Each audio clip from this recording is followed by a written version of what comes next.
मेरे प्रिय दोस्तों और भक्तों, सत्य प्रेरक घटनाओं के शीर्षक के अंतर्गत आज आपके समक्ष संकीर्तन के बल पर गंगा जी का बांध बनवाने का वृतांत आपके समक्ष रख रहा हूँ। दोस्तों, आदर्श संत श्री हरि बाबा जी के जीवन की यह अनूठी घटना है। दोस्तों, स्वनामधन्य प्रातः स्मरणीय श्री हरि बाबा का जन्म होशियारपुर पंजाब जनपद के मैंगखाला गांव में श्री प्रताप सिंह जी की धर्मपत्नी जी की कोख से संवत 1941 विक्रमी में फागुन शुक्ल चतुर्दशी को हुआ था। आपका नाम दीवान सिंह रखा गया।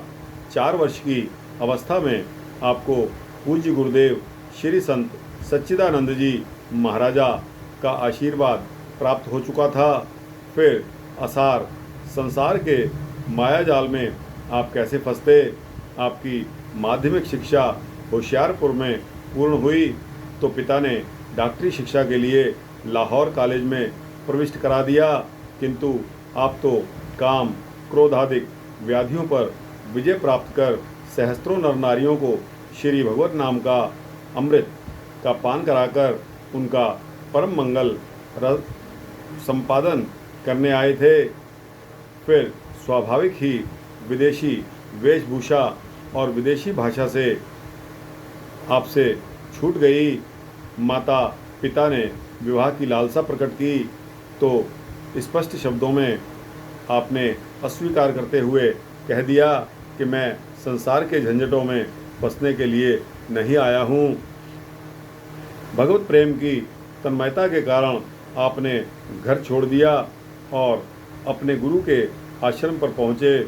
आग्रह करने पर भी जब गुरुदेव ने सन्यास की दीक्षा नहीं दी तो आप वहाँ से सीधे भगवान विश्वनाथपुरी काशी पहुँचे और वहाँ पुण्यतोया भगवती भागीरथी के पावन तट पर कुछ दिनों तक एकांतवास किया।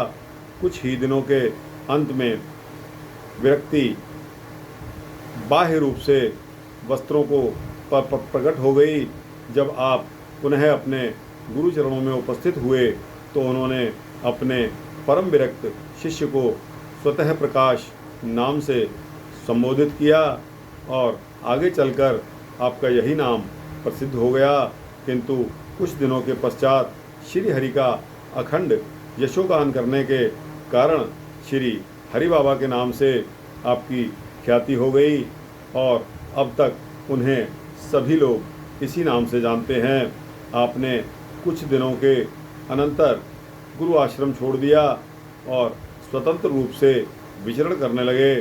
आप पतित पावनी श्री गंगा जी के तट पर घूमते हुए अनूप शहर पहुँचे और वहाँ श्री स्वामी अच्युत मुनि महाराज की सेवा में रहकर उनसे वेदांत ग्रंथों का अध्ययन करने लगे। आप एक बार उनके साथ वर्धा गए। वहाँ छत्रपति श्री शिवाजी के गुरु श्री समर्थ गुरु रामदास जी महाराज की परंपरा श्री हनुमानगढ़ी नामक एक स्थान था, जहाँ श्री समर्थ गुरु रामदास जी महाराज के समय से ही श्री राम जय जय राम नामक महामंत्र का और श्री भगवान नाम के पान से आपका जीवन ही पलट गया। आपका मन वेदांत से हटकर भगवत भक्ति में लग गया और आपके हृदय पर श्री भगवान नाम का एक छत्र साम्राज्य स्थापित हो गया। वर्धा से आप पुनः अनूप शहर लौटे तो श्री गंगा जी के तट पर विचरण करने वाले अनेक संत महात्माओं के दर्शन का लाभ उठाने लगे। कुछ ही समय के बाद वहीं आपकी पूज्यपाद श्री उड़िया बाबा जी से भेंट हो गई। वहाँ आप दोनों महात्माओं में अत्यधिक प्रेम स्थापित हो गया। फलस्वरूप आप दोनों प्रायः साथ ही साथ रहा करते थे। इन दोनों महात्माओं की ख्याति बढ़ती चली गई और दूर दूर से भक्त उनके दर्शन के लिए आकर सत्संग, भजन एवं संकीर्तन लाभ उठाने के लिए आने लगे। समय के साथ साथ श्री हरि बाबा का भारत के अच्छे अच्छे महात्माओं से परिचय और प्रेम बढ़ने लगा। श्री हरि बाबा श्री श्री चैतन्य महाप्रभु के पद चिन्हों पर चलने वाले श्री भगवान प्रेमी महात्मा तो थे ही, दीन दुखियों का कष्ट देखकर आप अधीर हो उठते थे और प्राणपण से उनके कष्ट निवारण के लिए प्रयत्नशील हो जाते थे। एक बार की बात है, आप बदायूं जिले के गंवा गांव के पास गंगा तट पर पहुँचे। वर्षा के दिन थे। श्री गंगा जी का जल समुद्र की भांति फैला हुआ था। किसानों की सहस्त्रों एकड़ भूमि फसल में डूबी हुई थी। भूमि की फसल पानी में डूबी हुई थी। कितने ही गाय बैल बह गए थे। वहाँ के निवासियों के मन में दुख और चेहरे पर उदासी थी। बाबा ने वहाँ बांध बंधवाकर सबकी विपत्ति दूर करने का निश्चय कर लिया। उस समय अंग्रेज़ों का शासन था। बाबा ने सरकार से प्रार्थना की, किंतु लाखों रुपए का व्यय बताकर सरकार ने बात टाल दी। पर बाबा निराश होने वाले नहीं थे।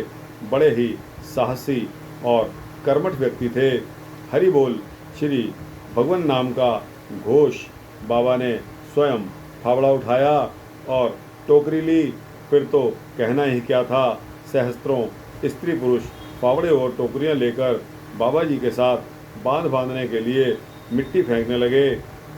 यह संख्या उत्तरोत्तर बढ़ती चली गई तथा हरि बोल के सामूहिक उच्च घोष के साथ बांध तैयार होने लगा।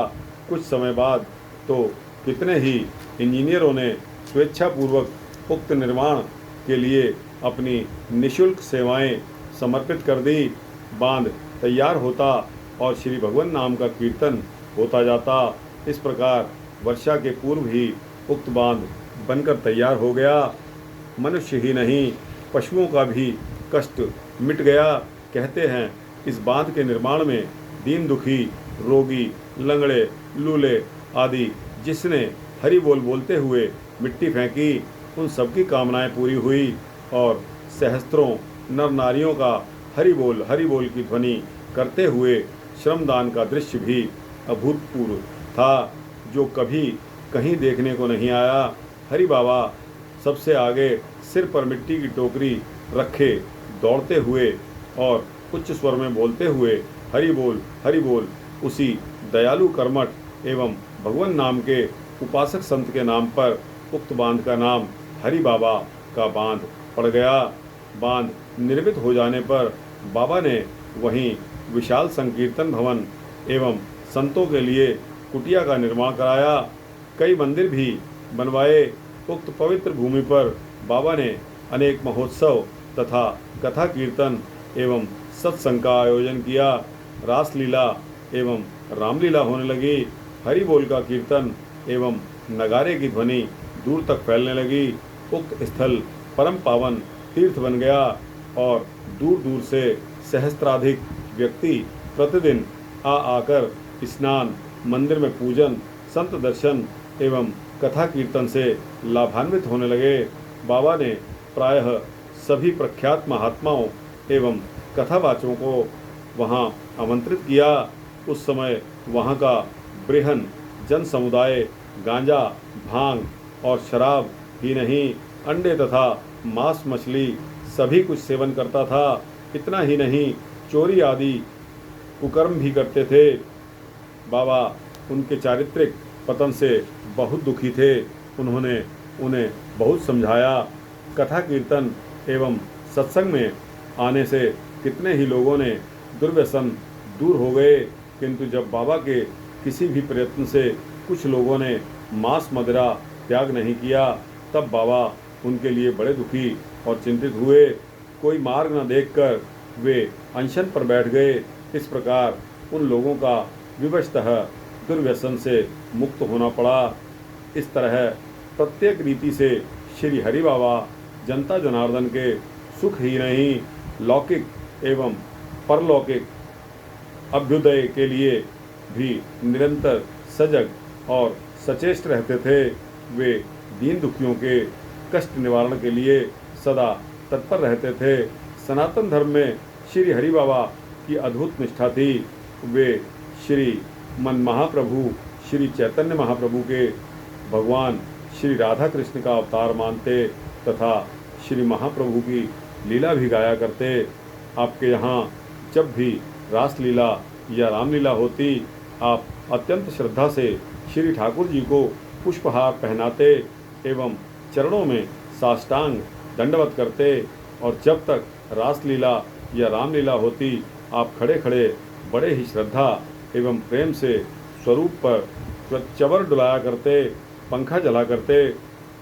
संकीर्तन तो आपका बड़ा सुखद होता, हाथ से घड़ियाल बजाते हुए भगवान नाम का संकीर्तन और नृत्य करते हुए सभी कीर्तनकार आंदोलन उल्लास से पूर्ण हो जाते। बाबा का पूजोपकरणों के साथ कीर्तन करते हुए मैया गंगा के दुग्ध स्नान, भक्तिभावपूर्ण पूजन तथा आरती के सुखद दृश्य की कल्पना बस मन ही कर सकता है।